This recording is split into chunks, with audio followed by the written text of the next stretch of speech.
多位巴打斯打，今日同大家講個 AI 捉鬼嘅故事，主角係而家招緊股嘅海智科技2706，佢哋嘅業務就好似幫啲吹水唔抹嘴嘅 AI 大模型做個誠實豆沙包。AI 隨環係咩？即係幫 AI 兜翻住個氹。想象下，你叫 ChatGPT 幫你寫份報告，佢寫到天花龍鳳，但裡面啲數據係佢自己創作出嚟嘅，完全老作。呢啲就係 AI 發瘋 hallucination 幻覺。海智科技做咩？就係用佢哋獨門嘅圖模融合技術，即係將知識圖譜一個好有邏輯、關係清晰嘅資料庫同大模型結合，等於俾個 AI 裝咗個事實檢查員，等佢唔好亂咁吹水，出嚟嘅答案更準更可靠。佢哋仲係內地第一個專注做呢樣嘢而上市嘅公司，自封 AI 隨環第一股，增長潛力有幾大？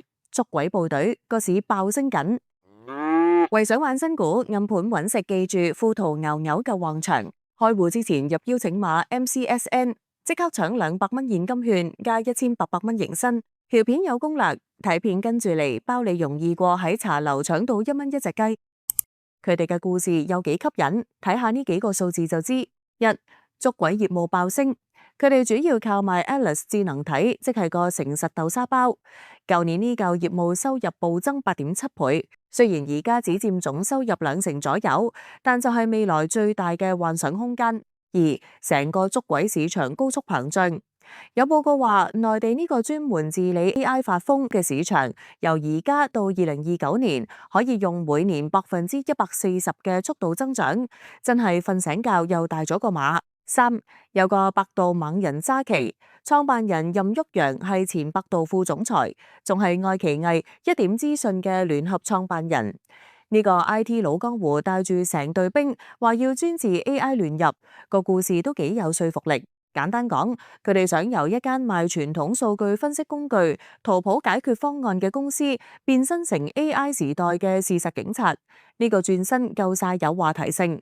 海智科技嘅估值市值大約28至31億港幣，主要係買佢未來高增長嘅夢。同 A 股一啲炒到上天嘅 AI 概念股比，佢個價可能睇落抵啲，但呢個底都係反映佢自己仲係蝕緊錢呢個事實。究竟值唔值得抽？當入場玩科幻片呢？好到最關鍵問題，抽唔抽？我嘅建議好分明。如果你係以下呢類人，可以諗下玩下，想賭下個未來故事。你信 AI 隨環呢個賽道會跑出，願意同公司一齊成長，可能係一齊捱。手心夠韌，唔驚坐艇，接受到股價上市後可以大上大落，甚至潛水，帳面可能即日見紅。如果你係以下呢類人，勸你睇定啲先，穩陣派，驚瞓唔着，見住公司連續幾年蝕錢，2025年頭9個月仲要蝕多咗33%，你會覺得心寒。要見真人先安樂，你投資要睇市盈率，要股息，呢隻嘢短期內都俾唔到你。驚佢講就兇狠，做就驚佢個 AI 隨環，故事好聽，但最後生意做唔大，變唔到真銀。